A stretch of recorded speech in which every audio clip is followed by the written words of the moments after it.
Bienvenue dans les récits extraordinaires de Pierre Bellemare. Un podcast issu des archives d'Europe 1. Madame Skinner! Madame Skinner! L'homme qui frappe à la porte du pavillon des Skinner est grand, maigre, enveloppé dans une robe de chambre. Il courbe le dos sous la pluie et hausse la voix. « Madame Skinner! Ouvrez! J'ai besoin de téléphoner !» Il est presque minuit, et Madame Skinner surgit à sa fenêtre, la voix rogue. « Qu'est-ce que c'est ? Je suis Kenneth Barlow, votre voisin. Pardon de vous déranger. Pourriez-vous téléphoner à un médecin, s'il vous plaît ? C'est pour ma femme. Elle est malade ? Je crois qu'elle s'est évanouie. » Pauvre Kenneth Barlow. Il fait peine à voir. Son visage long au teint blafard, trempé de pluie, il est sinistre à la lueur des réverbères. Madame Skinner crie par la fenêtre. « Rentrez chez vous! J'appelle un médecin! Ne la laissez pas seule, surtout !» Dans ce quartier un peu isolé de Bradford, en Angleterre, les habitants se connaissent peu. Madame Skinner ne connaît pas son voisin, que de vue. Autant dire qu'elle ignore tout de Kenneth Barlow. En fait, elle n'est pas la seule. Qui pourrait se vanter de connaître Kenneth Barlow ? À part Kenneth Barlow lui-même, bien sûr.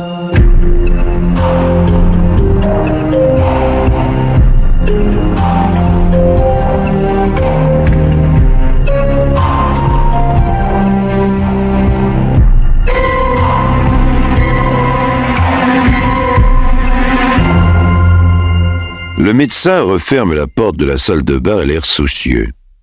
« Dites-moi, monsieur Barlow, votre femme n'a pas pris de médicaments? Une drogue quelconque pour les nerfs? » ?»«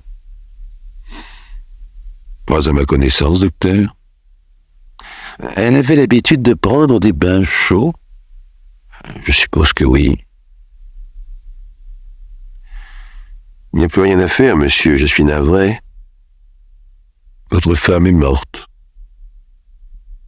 Que s'est-il passé, docteur? Elle s'est noyée? Le cœur, peut-être? » ?»« Je l'ignore. C'est possible. En tout cas, je ne comprends pas ce qui a pu se passer. Il faudrait un examen plus approfondi. Elle a dû avoir un malaise. Elle n'était pas bien cet après-midi. Pour un homme à qui l'on vient d'apprendre que sa femme est morte, Kenneth Barlow tient remarquablement le choc. Pendant que le médecin met à nouveau à contribution les voisins et demande une ambulance à l'hôpital le plus proche, Kenneth Barlow s'allonge sur un canapé, ferme les yeux et refuse la tasse de café qu'on lui tend. « Non merci, je n'ai besoin de rien. » Étrange mari. Madame Skinner, qui s'entretient de l'événement avec le médecin, comprend mal son attitude. « Il n'a pas l'air de quelqu'un qui vient de perdre sa femme. Qu'en pensez-vous ? » ?»« Ce n'est pas à moi d'en juger, madame. La police s'en chargera. »« Vous croyez que la mort n'est pas naturelle ? » ?»« Je n'ai pas dit cela. Disons que cette jeune femme est morte mystérieusement et que mon devoir est de prévenir la police. » Ce que découvre le sergent Naylor en arrivant au domicile des Barlow n'a pourtant rien de mystérieux a priori. Petite maison au rez-de-chaussée très ordinaire, une pièce principale, une chambre à coucher, une cuisine, une salle de bain, peu de meubles, pas de désordre, sauf dans la salle d'eau. Elle est inondée. Ce que raconte Kenneth Barlow n'a rien de mystérieux non plus, d'un ton morne et d'une seule traite. Il explique au sergent Naylor le détail de sa soirée. Ma femme et moi nous sommes rentrés vers 17h, nous avons pris le thé ensemble, elle est allée se coucher en me disant qu'elle était fatiguée. Je devais la réveiller avant 8h, elle voulait regarder une émission à la télévision. Je l'ai réveillée, nous nous sommes assis là, sur ce canapé, en regardant l'émission. Elle s'est sentie mal, alors elle est retournée se coucher, elle avait des sortes de nausées, elle se plaignait d'avoir chaud, transpirait beaucoup. J'ai dû changer les draps avant de me coucher. Je me suis endormi. Vers 11h du soir, quelque chose m'a réveillé, ma femme n'était plus dans le lit et j'ai vu de la lumière dans la salle de bain. Alors j'ai couru et je l'ai trouvée évanouie dans la baignoire. Je n'ai pas pu la sortir de l'eau, elle était trop lourde. Alors j'ai vidé l'eau.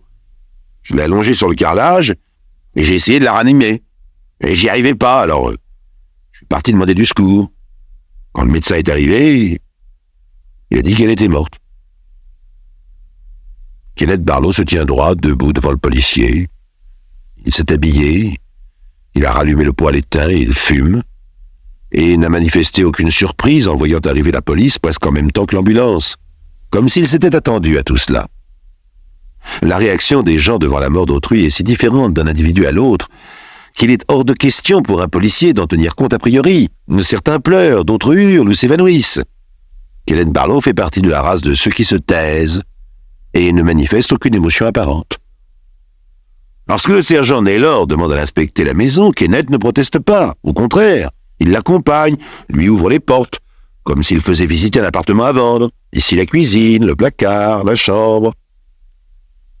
Dans la chambre à coucher, bien pliée, sur le lit, un pyjama. Le policier questionne. « Le vôtre ?» Barlow acquiesce d'un signe de tête. « Je me suis habillé, j'avais froid. » Le policier ne fait aucune remarque sur le moment, mais note en lui-même un détail curieux. Barlow lui a bien dit qu'il avait tenté de sortir sa femme de la baignoire, qu'il n'y avait pas réussi, qu'il avait dû vider l'eau avant de tenter de la réanimer. Or, à ce moment-là, il était en pyjama. Et le pyjama en question devrait être mouillé. Il est sec, parfaitement sec. Le sol aussi est sec, et particulièrement le chemin qui mène de la salle de bain à la pièce principale. Pas de marque de pas. Pourtant, en traversant la pièce pour aller téléphoner, Barlow était censé être mouillé. Il aurait dû laisser des traces. Tandis que le médecin légiste procède à un examen plus approfondi que le précédent, le sergent Naylor continue son inspection. Dans le placard à pharmacie, aucun médicament suspect, sauf une boîte contenant 3 seringues, dont une encore humide, posée sur un tampon de gaz. Votre femme suivait un traitement particulier ? Non. Non, elle avait une excellente santé. C'est moi qui me suis fait une piqûre de pénicilline cet après-midi. Je souffre d'un furoncle assez gênant dans le cou. Vous vous faites vos piqûres vous-même ? Je suis infirmier. J'ai l'habitude. Mais vous n'avez pas fait de piqûre à votre femme ces derniers temps. Aujourd'hui ? Non. Le sergent Naylor prend délicatement les seringues qu'il enveloppe dans un linge. Barlow l'observe sans bouger. Je dois les faire examiner par le laboratoire. Quelqu'un d'autre à la place de Barlow demanderait pourquoi. Protesterait, en tout cas se sentirait suspecté, à tort ou à raison. Mais il ne fait rien de tout cela. Il demande simplement « Vous voulez voir mon furoncle ?» Et sans attendre la réponse, il dégrafe le col de sa chemise, retire un pansement à la base de la nuque et penche la tête vers le sergent Naylor. « Regardez !» À peine le sergent a-t-il constaté la présence du furoncle que Kenneth Barlow enchaîne. « J'aimerais savoir maintenant ce que pense votre médecin de la mort de ma femme. » Il a dit cela d'un ton morose, comme s'il devait accomplir une formalité ennuyeuse mais nécessaire, et se dirige vers la pièce principale sans plus se préoccuper du sergent Naylor et de ses seringues. Le sergent, en notant plus tard cette réaction dans son rapport, précisera « Barlow est actuellement insoupçonnable. Mais son attitude étrange peut avoir 2 explications. Ou bien cet homme a un caractère extraordinairement calme et insensible à toute forme d'émotion, ou bien il sait comment sa femme est morte et il joue à un jeu connu de lui seul. » Nous allons voir effectivement que Barlow est un joueur remarquable, mais qui n'a peut-être pas toutes les bonnes cartes en main.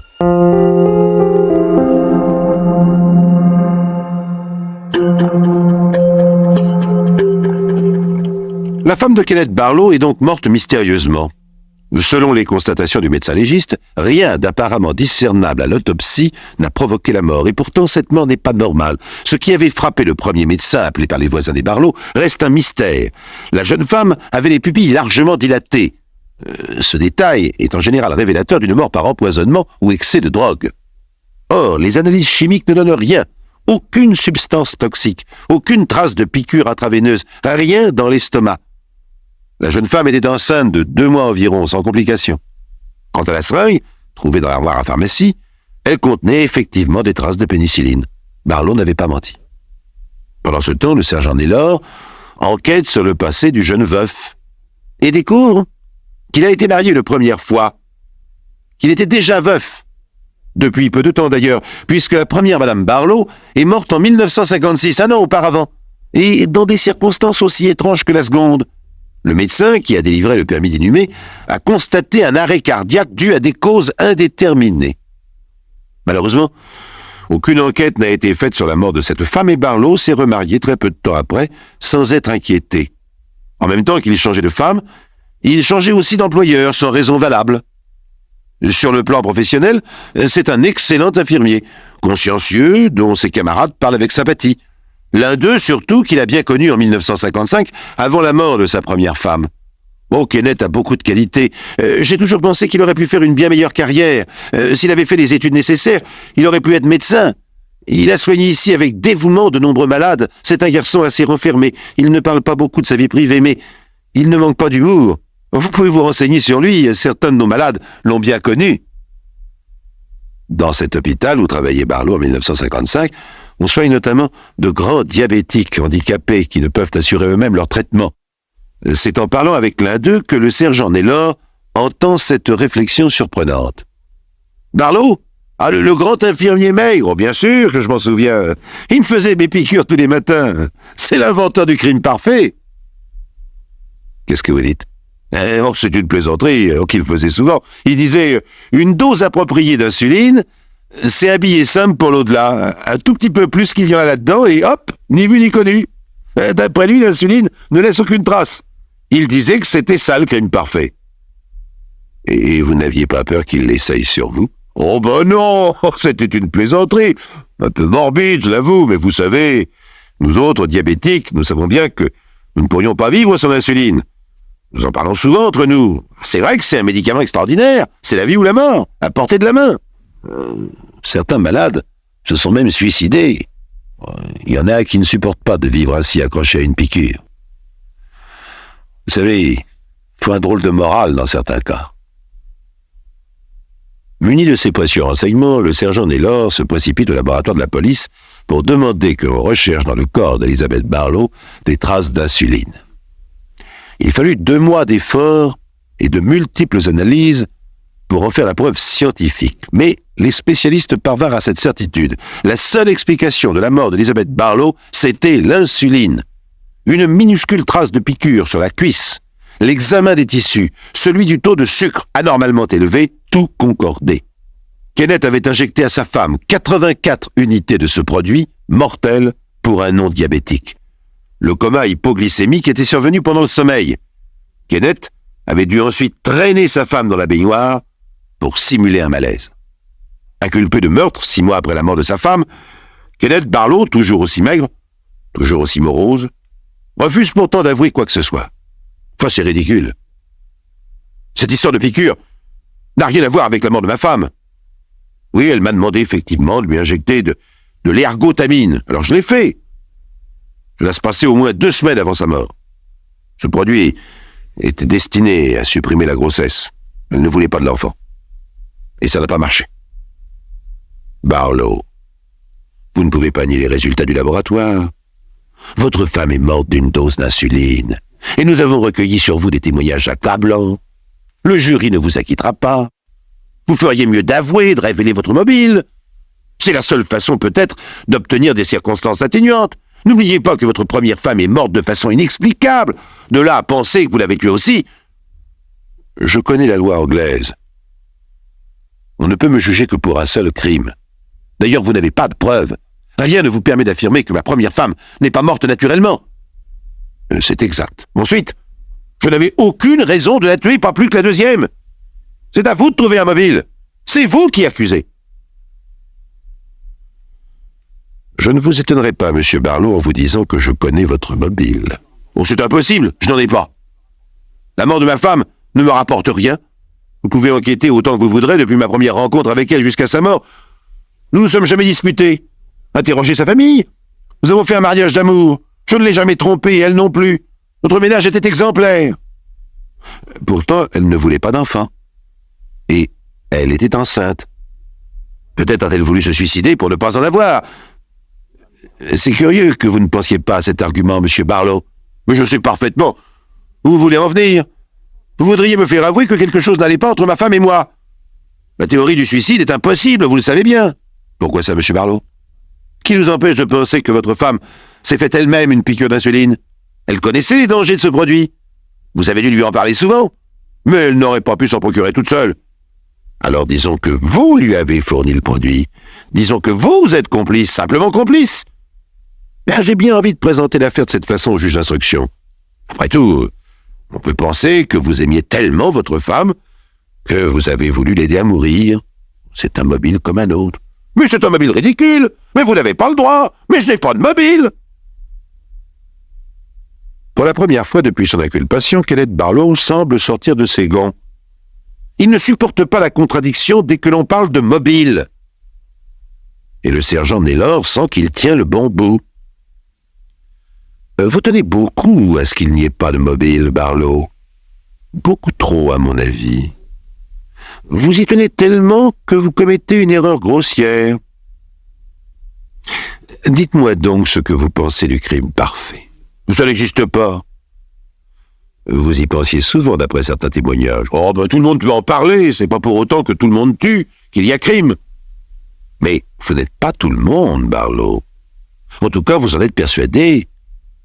Répondez-moi précisément, que pensez-vous du crime parfait? Quand un crime peut être qualifié de parfait, c'est qu'il n'existe pas, puisque tout le monde ignore que c'est un crime. À quoi sert le crime parfait, à votre avis? À rien. Puisqu'il n'y a pas de mobile. Il est entièrement gratuit. C'est là où vous vous trompez, Barlow. Vous confondez crime gratuit et crime parfait. Le vôtre était peut-être gratuit, mais il est loin d'être parfait. Reconnaissez-le puisque je vous inculpe avec des preuves. En réalité, vos aveux sont de peu d'importance.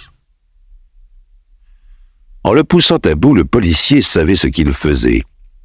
Finalement, Kenneth Barlow se voulait plus fort qu'il n'était.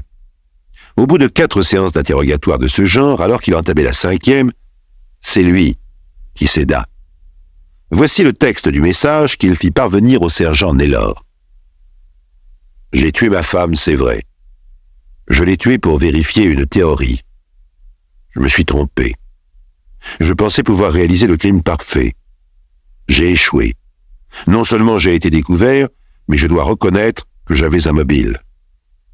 En réalité, je déteste les femmes. » Cette déclaration intempestive ne facilita pas le travail de son avocat qui eut toutes les peines du monde à sauver la tête de son client. Quant au sergent Naylor, à qui nous devons les détails de ce dossier, sa conclusion est toute personnelle et le procès n'en fit pas état.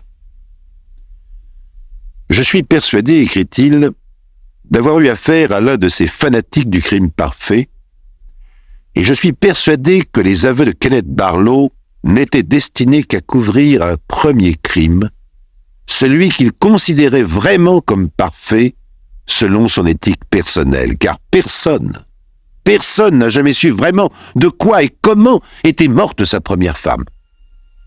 Sur ce point d'ailleurs, il est toujours resté muet, fidèle à son principe. Un crime ne peut être parfait que s'il n'existe pas.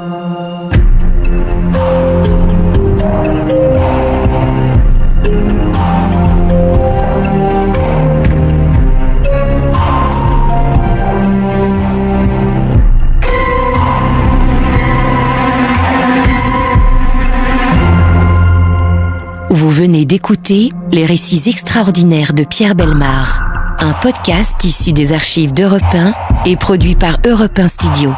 Réalisation et composition musicale, Julien Tarot.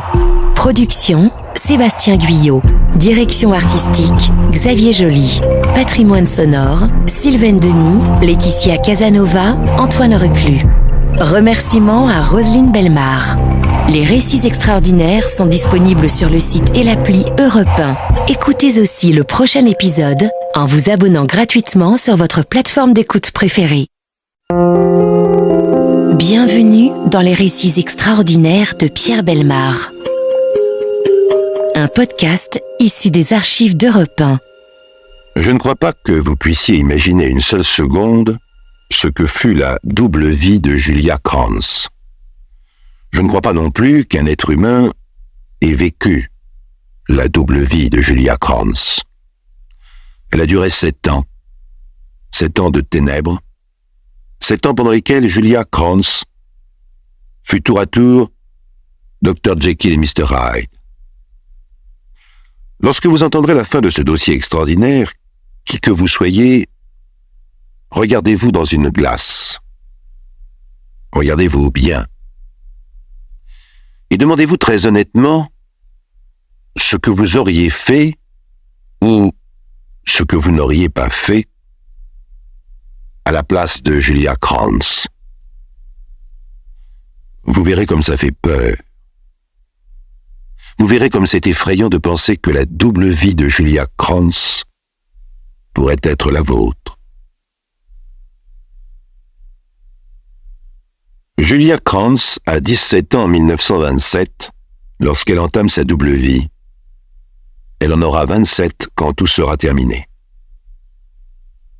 À 17 ans, Julia est une jolie fille de la campagne qui va se marier. Un visage rond encore un peu enfantin, des yeux bleus candides et d'énormes macarons de tresses blondes sur les oreilles. Ses parents sont paysans. Ils vivent dans la région d'Heidelberg. Son fiancé est employé à la ville. Ce jour de 1927 a une date qu'elle ne peut préciser davantage.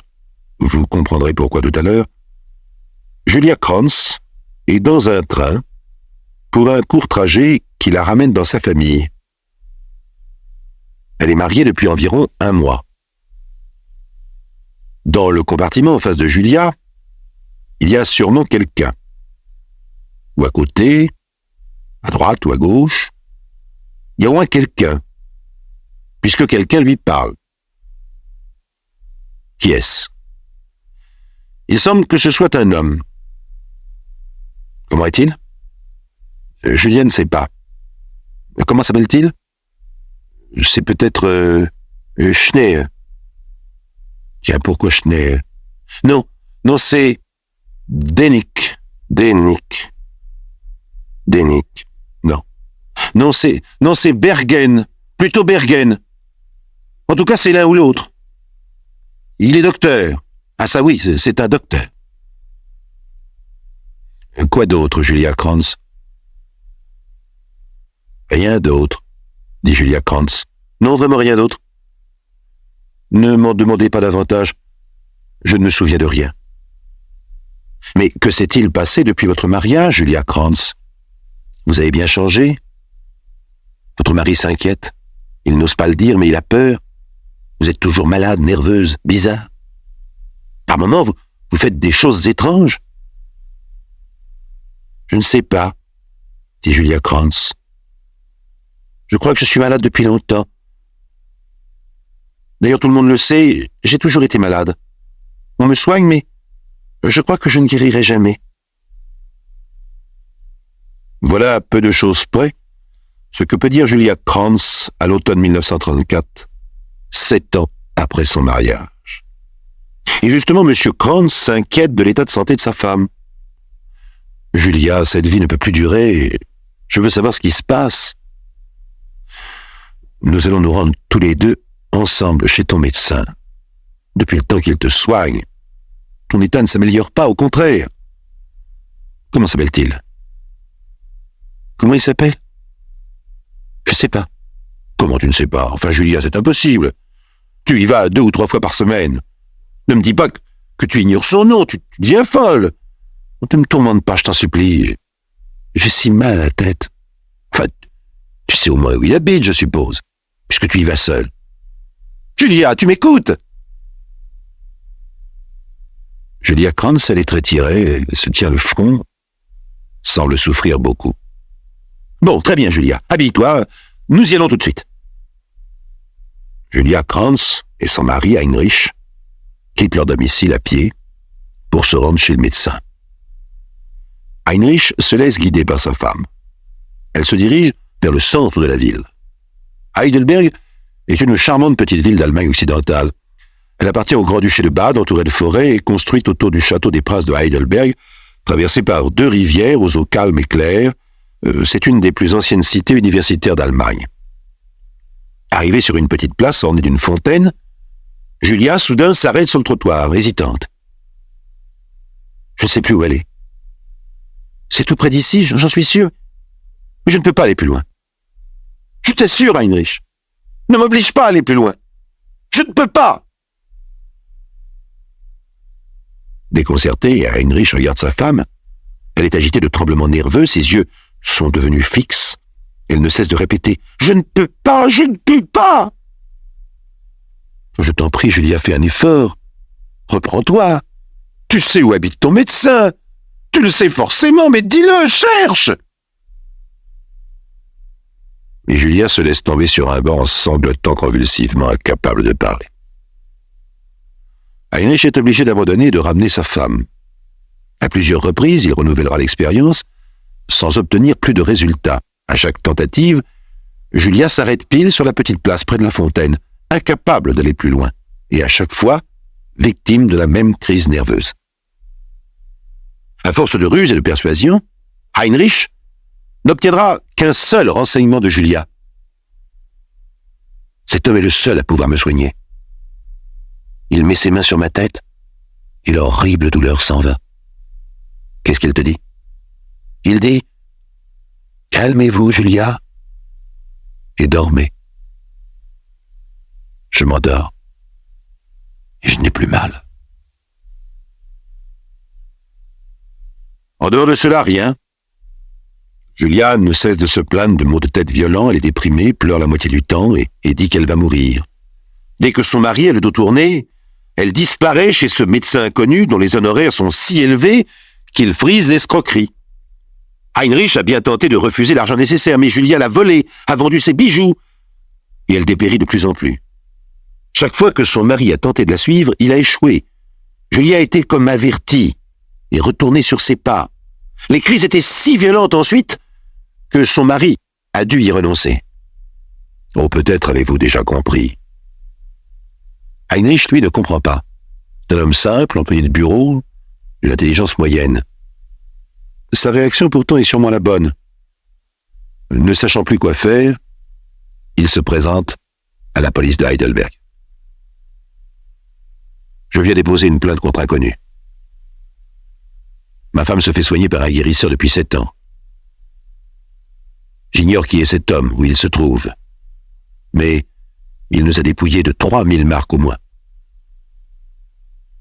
Le policier qui enregistre la plainte se montre tellement sceptique que le malheureux monsieur Kranz est obligé de faire venir toute la famille, les voisins et le médecin de famille pour confirmer ses dires. Non, il n'est pas fou. Non, il ne connaît pas cet homme et sa femme non plus. Oui, cet homme la soigne depuis 7 ans. Non, elle ne sait pas où il habite. Non, elle ne sait pas le décrire. Elle ne connaît pas son visage. Elle ne sait pas comment il s'appelle, s'il est grand ou petit, gros ou maigre. Pauvre Heinrich. Il ne sait rien. Et ce qu'il va apprendre l'espace de quelques mois rendrait fou n'importe quel mari, n'importe quel homme.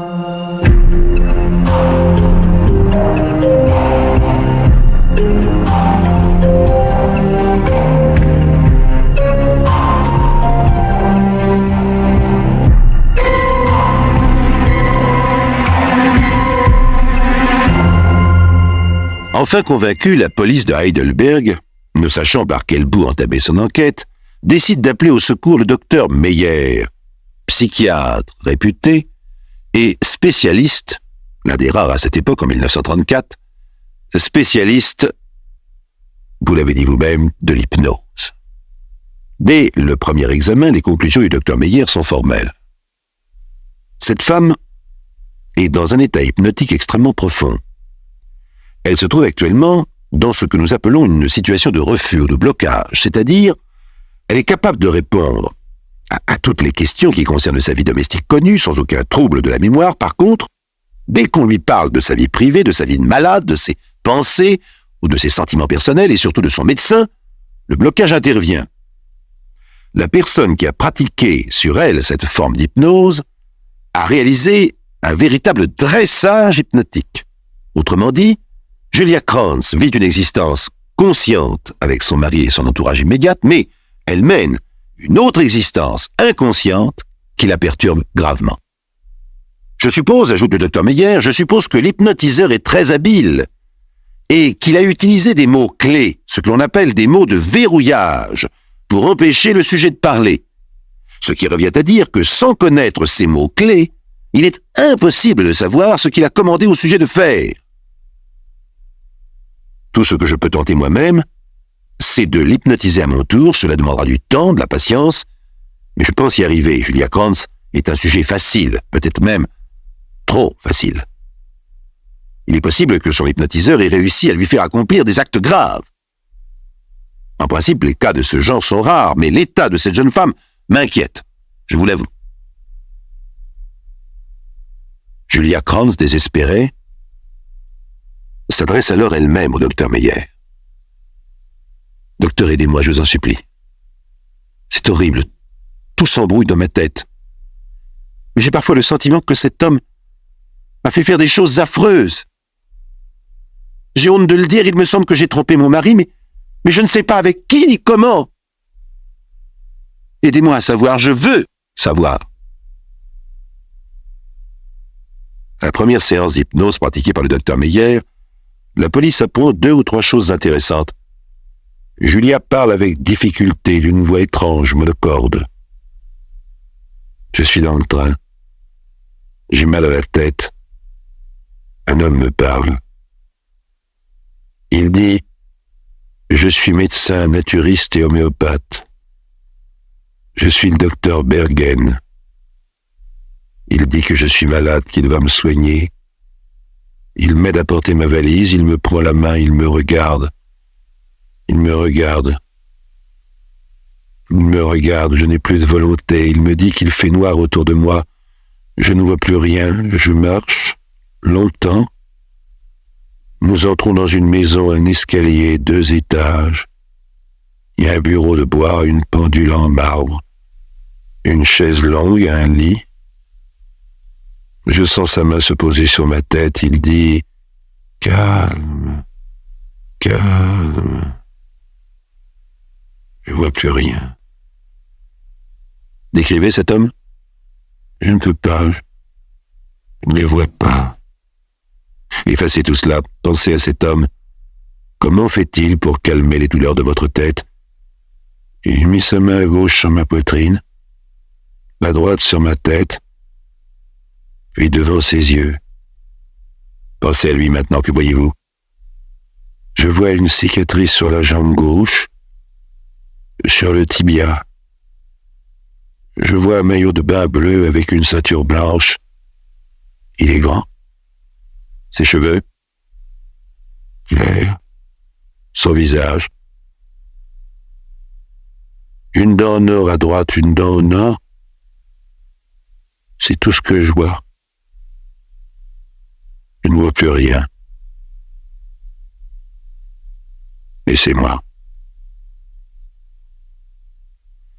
Ces renseignements trop maigres pour aider la police se complètent petit à petit au fur et à mesure que le docteur Meyer, en associant des mots, en limitant les questions, arrive à tourner autour du verrouillage mental créé par l'hypnotiseur. Peu à peu, des personnages naissent autour de Julia Krantz, des objets, des lieux précis, et notamment une chambre d'hôtel qu'elle décrit avec une précision telle qu'on la retrouve facilement. Une séance est particulièrement éprouvante pour Julia Krantz. C'est celle où elle décrit la scène qui s'est déroulée dans cette chambre d'hôtel. Manifestement, l'hypnotiseur l'a contrainte à devenir sa maîtresse. Julia ne se souvient pas de l'acte lui-même, mais se met à pleurer en prononçant des mots sans suite. Elle cache son visage dans ses mains et se débat sur le divan de consultation du docteur Meyer. Le cas est rare, mais Julia Krantz fait partie des individus qui acceptent tout d'un hypnotiseur, même les choses que l'on refuse normalement. En général, lorsqu'on demande à une femme hypnotisée de se déshabiller, elle refuse. Julia Krantz n'a pas refusé. Julia Krantz est une exception, et l'hypnotiseur est un homme terriblement dangereux. Dangereux, mais guère plus malin que la plupart des escrocs.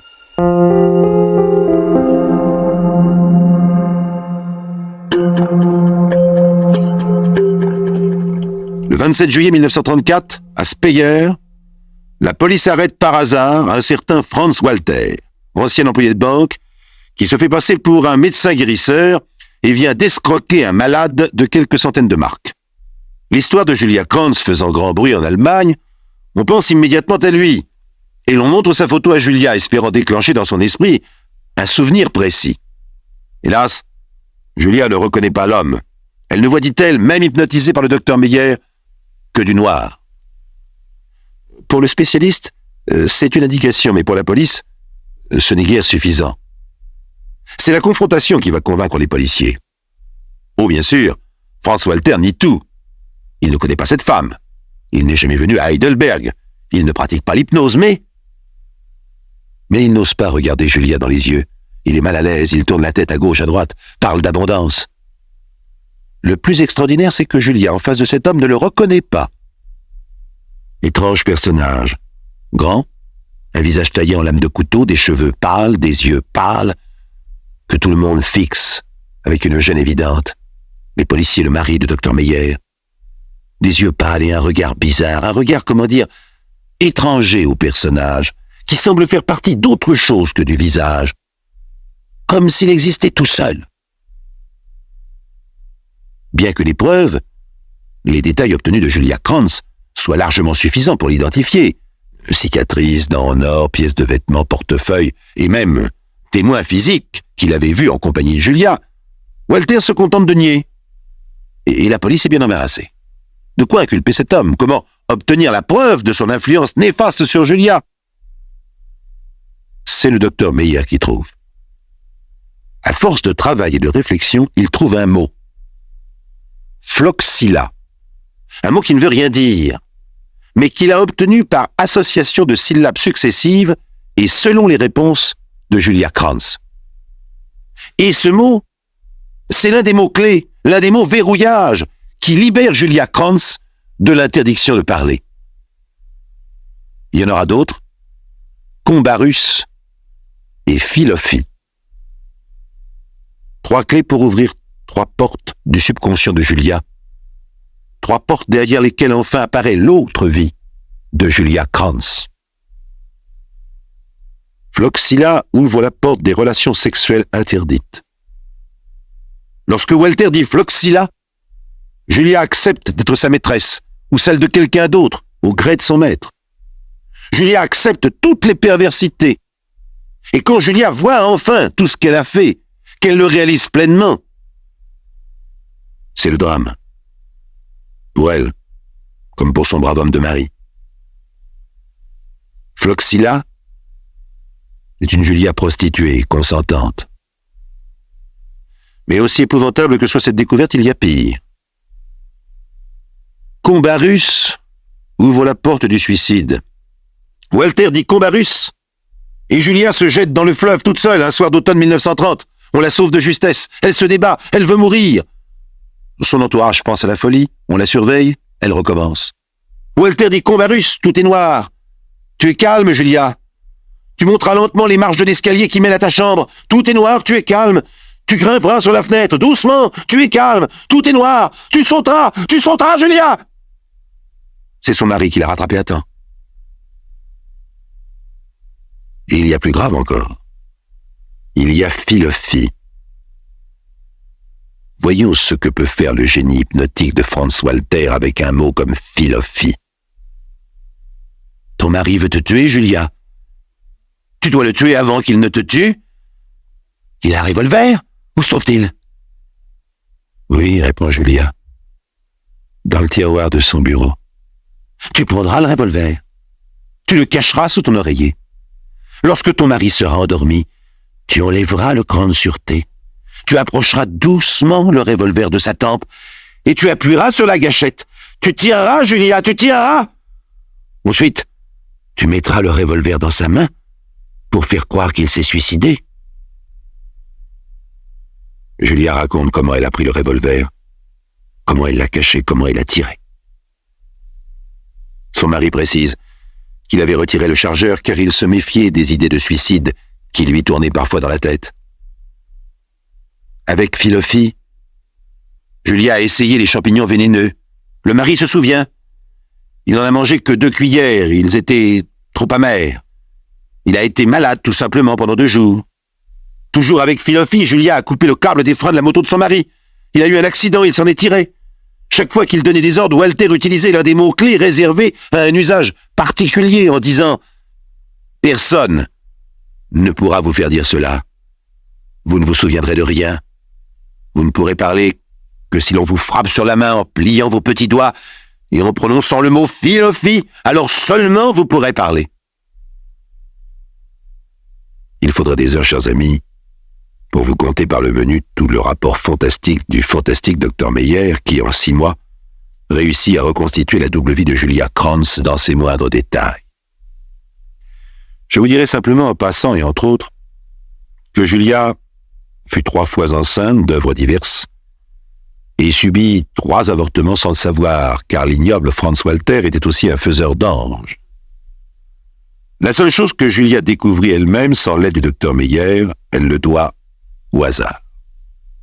En passant un jour sur un trottoir, elle aperçoit une boucherie.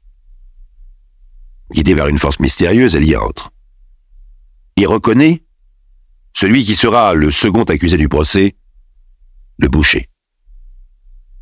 L'hypnotiseur avait vendu Julia à ce boucher pour quelques 5 à 7, et moyennant à chaque fois, bien sûr, une somme rondelette.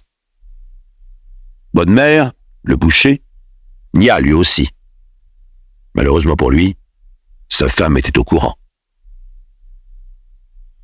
Le 13 juin 1936, le tribunal régional de Heidelberg mit un terme à 3 semaines de procès houleux en rendant le jugement suivant. L'un des rares que l'on connaisse en matière d'hypnose, où la culpabilité de l'accusé ne fait aucun doute.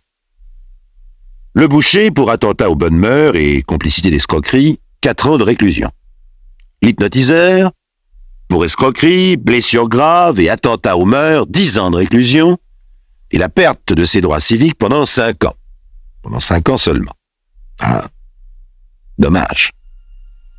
Un grand blond aux yeux bleus avec des bottes, une casquette, un uniforme noir à tête de mort. À ce Walter, il aurait fait un chef nazi d'une remarquable efficacité.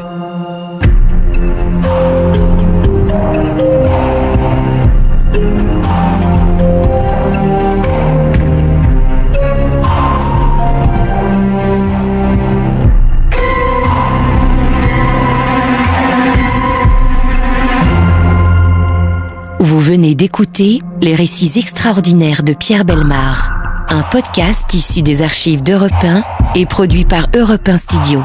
Réalisation et composition musicale, Julien Tarot. Production, Sébastien Guyot. Direction artistique, Xavier Joly. Patrimoine sonore, Sylvaine Denis, Laetitia Casanova, Antoine Reclus. Remerciements à Roselyne Bellemare. Les récits extraordinaires sont disponibles sur le site et l'appli Europe 1. Écoutez aussi le prochain épisode en vous abonnant gratuitement sur votre plateforme d'écoute préférée. Bienvenue dans les récits extraordinaires de Pierre Bellemare. Un podcast issu des archives d'Europe 1. Une petite chambre d'hôtel dans une petite ville de province que nous ne nommerons pas. Nous sommes en décembre 1927, mais cela n'a aucune importance. Au mur, du papier à fleurs, de pauvres motifs toujours les mêmes, que distinguent seulement les taches et les moisissures. Dans la chambre, un lit défait, un mobilier sommaire et par terre, 2 corps. Près du lit, une femme qui porte à la tête une blessure d'où le sang s'échappe violemment. À côté, un homme évanoui qui tient dans sa main un revolver. Ils doivent avoir tous deux environ 25 ans. La police, prévenue par les voisins, enfonce la porte. On emmène la femme à l'hôpital. Elle n'est que blessée. On ranime l'homme qui, lui, n'a rien. Nous avions décidé de mourir ensemble. J'ai tiré sur elle, et puis je ne me souviens plus. Le jeune homme tremble, il est livide. On l'emmène lui aussi, mais au commissariat. Bon, pour les policiers, c'est un drame banal, dans un cadre banal, la routine en quelque sorte. Les policiers se trompent, car cette petite chambre, un peu sordide, est le dernier tableau d'une tragédie qui met en jeu un des mécanismes psychologiques les plus complexes et les plus profonds. Une tragédie qui fait penser à Sophocle, à Shakespeare, à Racine, enfin à tous les grands écrivains qui ont évoqué les rapports parfois troubles qui existent entre une mère et un fils. Oui, notre dossier d'aujourd'hui évoque un sujet délicat, compliqué, difficile peut-être. Mais, je vous le demande, le cœur humain est-il si simple ?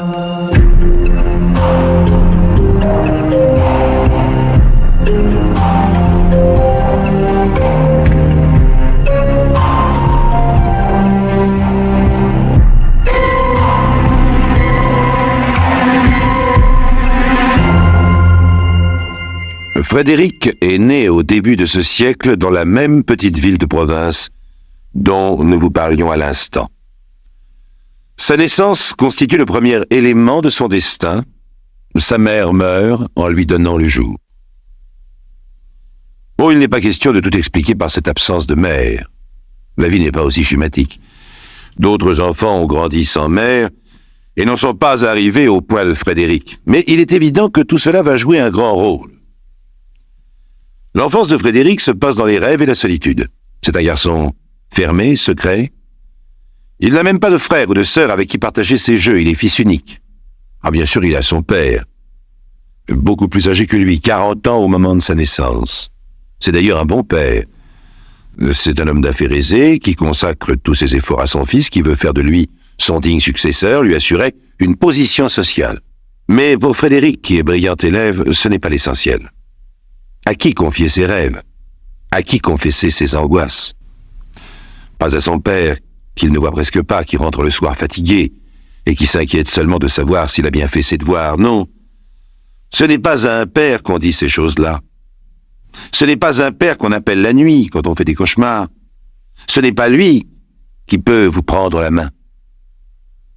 Alors le soir, pour trouver le sommeil, Frédéric imagine une figure douce avec de longs cheveux qui se penche sur lui, l'embrasse et lui dit « Bonne nuit, mon petit ».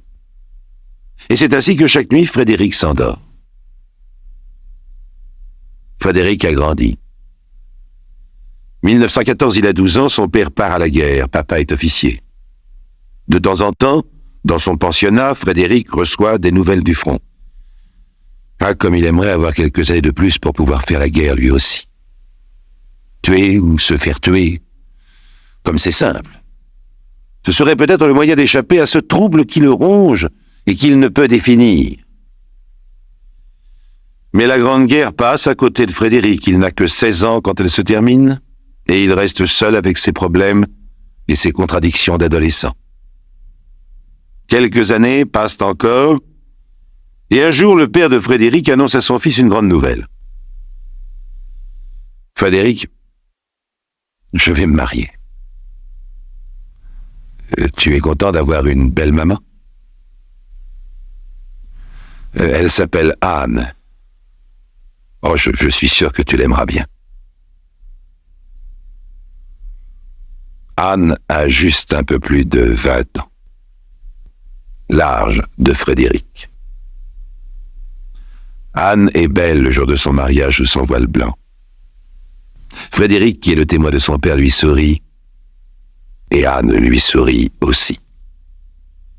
C'est un peu le visage qu'il entrevoyait enfant, un visage doux, avec quelque chose d'émouvant et de fragile. La vie a changé. Pour Frédéric, maintenant, elle a un sens et un centre. Anne.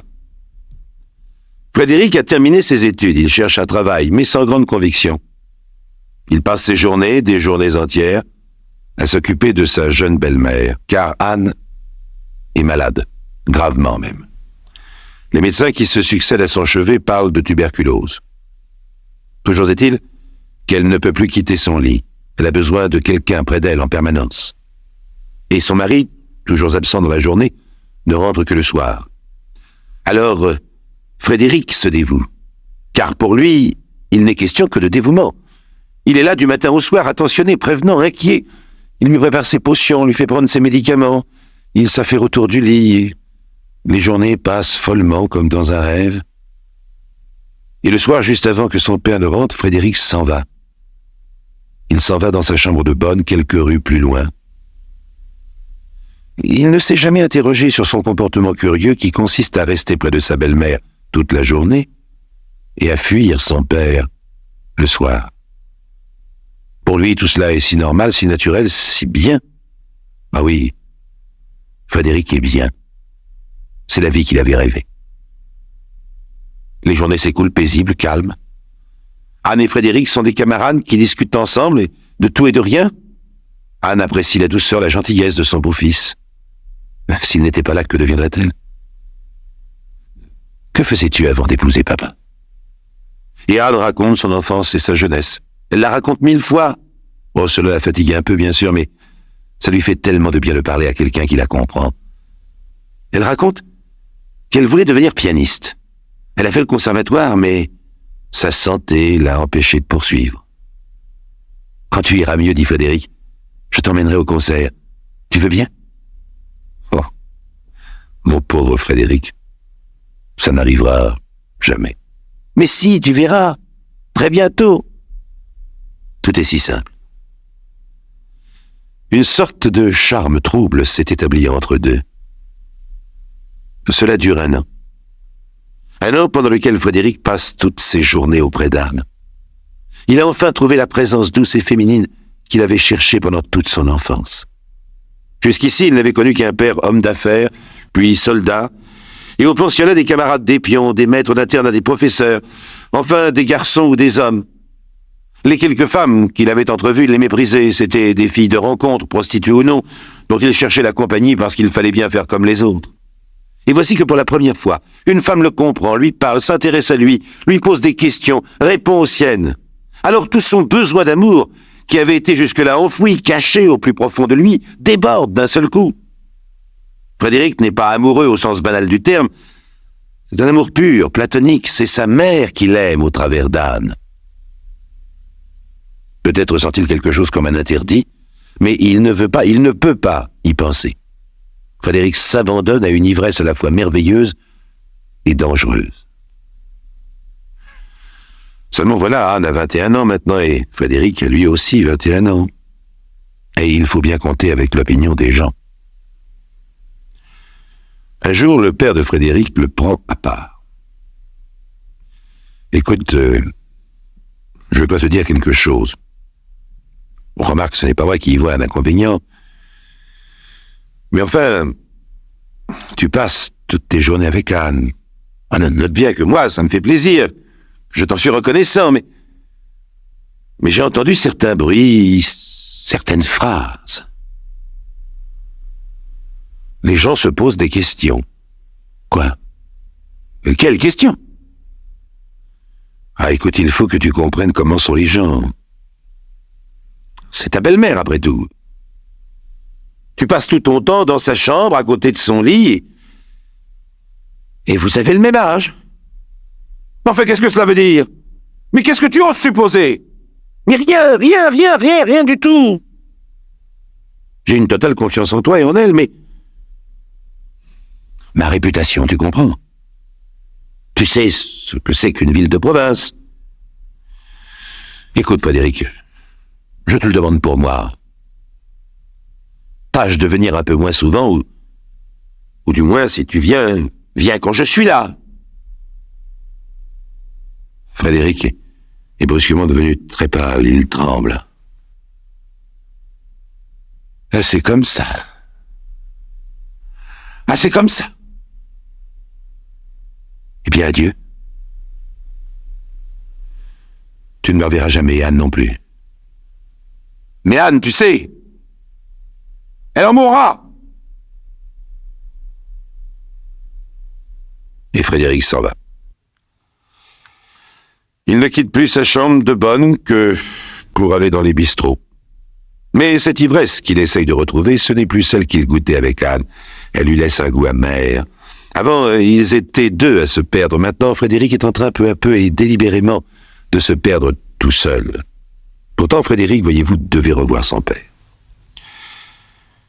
Anne mourut 3 mois après le départ de Frédéric. Oh oui, il serait tentant d'imaginer qu'elle est morte à cause de ce départ, que sa vie, devenue vide, solitaire, ne lui semblait plus digne d'être vécue, qu'elle s'est laissée glisser. Mais là, c'est sans doute plus simple et plus prosaïque. La tuberculose ne pardonnait pas à cette époque. Les médecins avaient condamné Anne depuis déjà des mois. Frédéric revit son père pour la dernière fois à l'enterrement de sa belle-mère. Il n'échangea pas un mot avec lui. Il resta seul, la tête baissée, tout au bout du cortège, et quand la première pelletée de terre tomba sur le cercueil, il s'en alla.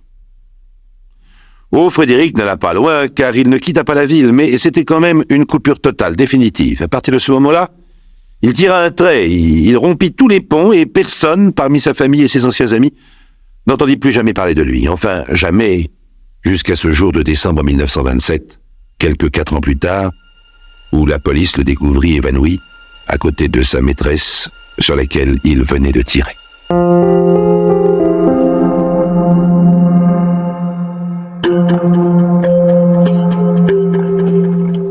Après la mort d'Anne, Frédéric s'enfonce, se jette délibérément dans une vie, comme on dit, dissolue.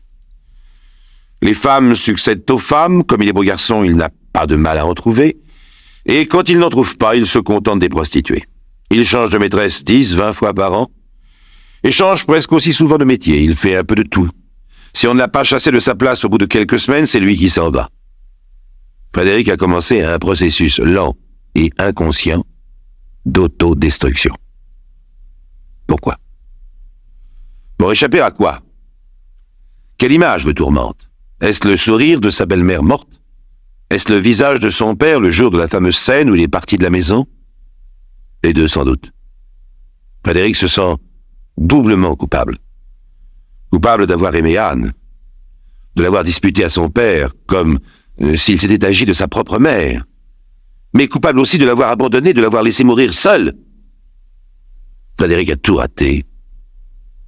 Il n'aurait jamais dû oser aimer sa belle-mère, même d'un amour pur et platonique. Mais à partir du moment où il l'aimait, il n'aurait pas dû la quitter. Écrasé de remords, rongé de culpabilité, Frédéric sombre peu à peu.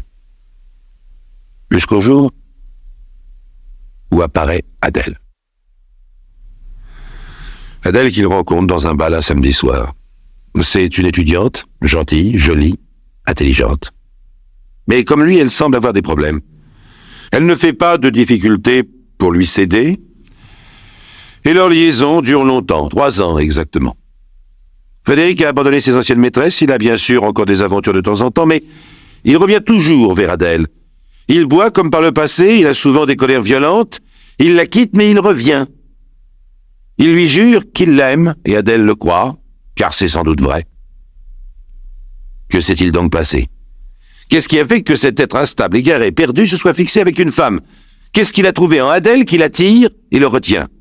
Oh, une chose toute simple. Adèle ressemble trait pour trait à sa belle-mère disparue. Adèle est le vivant portrait d'Anne. D'ailleurs, plus tard au procès, les témoins qui ont connu Anne, son mari en particulier, seront frappés par la ressemblance extraordinaire des deux femmes. Ici, mes chers amis, nous pénétrons dans un domaine plus complexe, plus délicat, plus trouble aussi. Frédéric s'aventure sur un terrain dangereux, mais il est comme poussé par une force qui l'y contraint. C'est une fuite en avant. Anne était un substitut de sa mère avec lequel il avait des relations idéalisées et inconscientes. Adèle est un substitut d'Anne, mais cette fois leurs relations sont tout ce qu'il y a de plus concrètes. Frédéric, à la recherche de cette image qu'il a poursuivie toute sa vie, vient de faire un pas de plus en prenant Adèle pour maîtresse. Oui, c'est bien une fuite en avant. Car si Frédéric a retrouvé la paix vis-à-vis d'une des deux images qui le hantent, celle d'Anne, maintenant l'autre image, celle du père, prend une force et une présence insupportables. Les relations sexuelles qu'il a avec sa maîtresse, il les ressent d'une manière extrêmement coupable. C'est un interdit qu'il viole à chaque fois, c'est un inceste. Il va lui arriver quelque chose, ça ne peut pas durer comme ça. Le châtiment est au-dessus de sa tête et va forcément s'abattre sur lui un jour. Mais voilà, Frédéric ne peut pas faire autrement. Il a besoin des bras d'Adèle, il y trouve la paix qu'il a toujours cherchée. Adèle est très éprise de Frédéric. Elle est fiancée avec un certain Bruno qui, ce n'est pas un détail sans signification, est dans les affaires. Oui, dans les affaires, tout comme le père de Frédéric. Inconsciemment, car c'est dans l'inconscient que tout se passe, Frédéric recrée vis-à-vis d'Adèle des relations de mère à fils. Il arrête totalement de travailler et se laisse entretenir par elle. Il faut bien comprendre que ce n'est pas, de la part de Frédéric, un désir banal d'être entretenu, c'est quelque chose de beaucoup plus profond. Il a besoin de dépendre financièrement d'Adèle, tout comme l'enfant dépend de sa mère. C'est un désir de soumission qu'il réalise de cette manière. Frédéric a donc trouvé son équilibre, mais vous le sentez bien, tout cela ne peut pas aller très loin. Il y a derrière, dans les profondeurs, une telle charge émotive, de tels problèmes, de telles tensions, que Frédéric ne pourra pas longtemps maîtriser cette situation trop dangereuse pour lui. Le drame doit avoir lieu, c'est inévitable, obligatoire. Et le drame se produit en effet à la fin de l'année 1927. Au bout de 3 ans de relation entre Frédéric et Adèle, le problème du mariage finit bien par se poser. Jusque-là, Adèle a reporté de mois en mois son mariage avec Bruno. Mais Bruno s'est fait plus pressant. Adèle doit prendre une décision, s'engager dans la vie. Mais elle ne veut pas renoncer à Frédéric, car malgré tous ses défauts, ses sautes d'humeur, les femmes qu'il fréquente, son alcoolisme, elle l'aime. Sans doute l'aime-t-elle un peu comme une mère, sans doute ressent-elle le besoin de protéger cet être à qui la vie a fait tant de mal.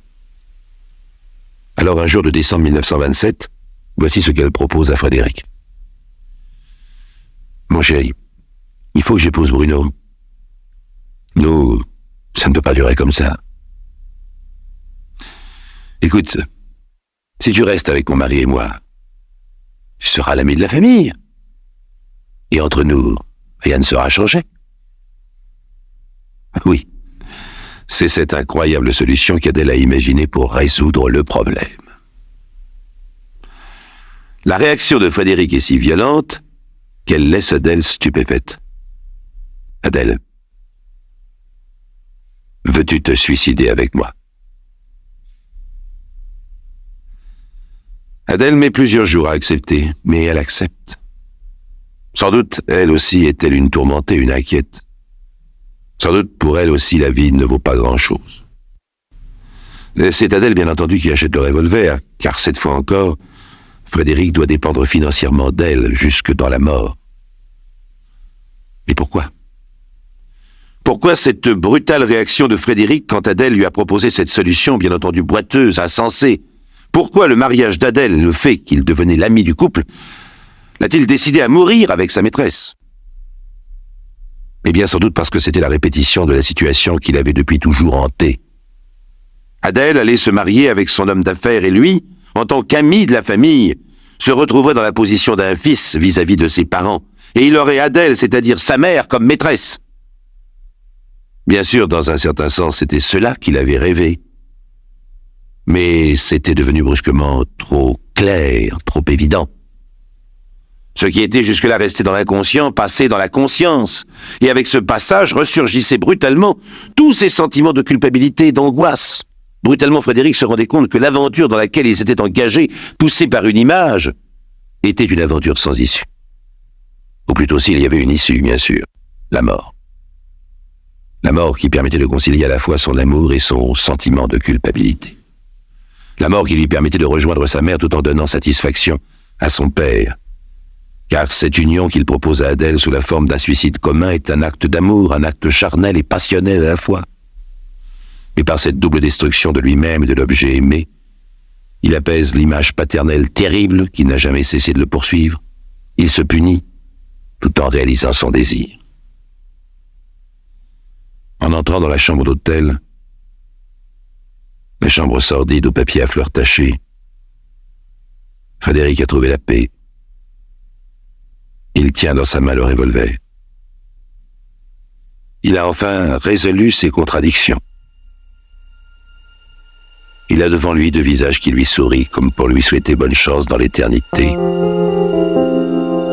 Une mère qu'il aime et un père qui lui pardonne.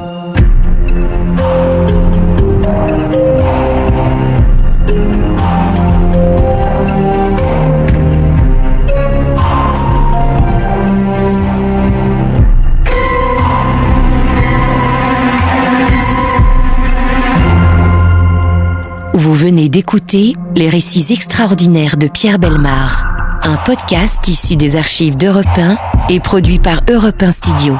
Réalisation et composition musicale, Julien Tarot. Production, Sébastien Guyot. Direction artistique, Xavier Joly. Patrimoine sonore, Sylvaine Denis, Laetitia Casanova, Antoine Reclus. Remerciements à Roselyne Bellemare. Les récits extraordinaires sont disponibles sur le site et l'appli Europe 1. Écoutez aussi le prochain épisode en vous abonnant gratuitement sur votre plateforme d'écoute préférée.